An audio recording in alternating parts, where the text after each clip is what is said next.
यह कहानी एक टुनटुनी नाम की एक चिड़िया की है। उसकी 15 साल की बेटी थी। उसका पति कालू एक कंपनी में काम करता था। वह बहुत ही ईमानदार था। कालू कौवा की ऊपरी आमदनी कुछ भी नहीं थी। उसे जितनी भी सैलरी मिलती थी उससे वह अपने परिवार का गुजारा करता था। एक दिन कालू कौवा जंगल से घर आया तो देखा चारों तरफ अंधेरा है और उसकी बेटी मिंकी मोमबत्ती में पढ़ाई कर रही है। अरे बेटी, तुम अंधेरे में पढ़ रही हो, लाइट क्यों नहीं जलाई तुमने? पापा, काफी समय से लाइट नहीं है। क्या बात कर रही हो? जंगल के सभी घर में लाइट जल रही है। रुको, मैं देखता हूँ, कहीं फ्यूज तो नहीं उड़ गया। अरे आप अंधेरे में कहाँ जा रहे हैं? मैं टॉर्च दे रही हूँ। अरे जल्दी दो भाई।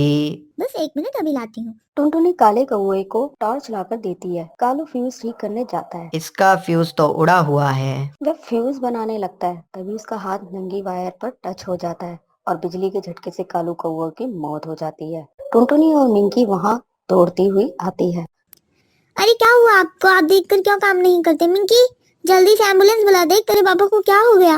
टुनटुनी और मिंकी तुरंत कालू कौवे को एम्बुलेंस से अस्पताल ले जाती है। वहां डॉक्टर कालू को मृत घोषित कर देता है। कालू कौवे की मौत के बाद टुनटुनी अपने दिमाग के संतुलन को खो बैठती है।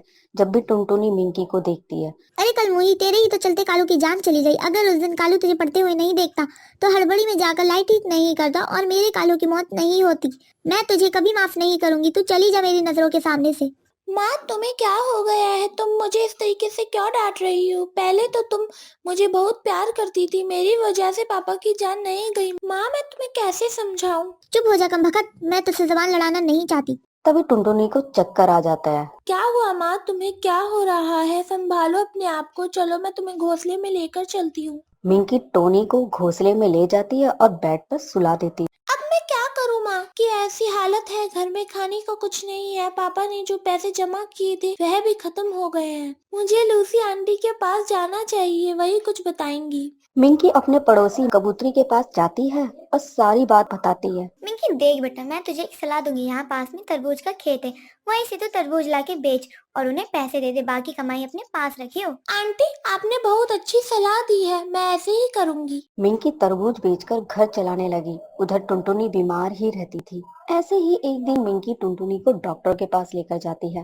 देखो ना डॉक्टर, मेरी माँ को क्या हुआ है? बार बार बेहोश हो जा रही है। डॉक्टर टुनटुनी का चेकअप करके बताती है। देखो बेटा, इनकी दोनों किडनी बेकार हो गई है। इनको किसी स्वस्थ पक्षी की किडनी लगानी पड़ेगी, नहीं तो ये बस 2 महीने के ही मेहमान हैं। नहीं नहीं डॉक्टर, ऐसा मत करिए। मैं अपनी माँ को अपनी किडनी दूंगी। मेरे पापा तो मेरे को छोड़कर चले गए, लेकिन मैं अपनी माँ को कहीं नहीं जाने दूंगी। मिंकी अपनी किडनी अपनी माँ को दे देती है। कुछ दिनों बाद जब टुनटुनी स्वस्थ होकर घर आती है। आओ माँ, तुम्हारे आने से घर में रौनक आ गई। चल हट, मैं तुझसे बात नहीं करती। ठीक है माँ, मुझसे बात मत करो। अब चलो आराम कर लो। टुनटुनी आराम करने लगती है। मिंकी तरबूज लेने के लिए खेत चली जाती है। इसी बीच घर पर डॉक्टर का फोन आता है। टुनटुनी फोन उठाती है। मिंकी बेटा, तुम अपनी माँ के साथ साथ अपना भी ध्यान रखना, क्योंकि तुम्हारी एक किडनी तुम्हारी माँ को लगी है। ऐसे में तुम अपना ध्यान रखना भूल मत जाना। क्या हुआ डॉक्टर? मैं टुनटुनी बोल रही हूँ। हाँ हाँ टुनटुनी जी, ये सच बात है। आपकी बेटी ने ही आपको एक किडनी दी है। टुनटुनी यह सुनकर सुन हो जाती है। जैसे ही मिंकी तरबूज बेचकर आती है, जैसे ही टुनटुनी के पैरों में गिर जाती है। मिंकी बेटा, मुझे माफ कर दे। मैंने तुझे बहुत बुरा भला कहा। डॉक्टर ने मुझे सब बता दिया है।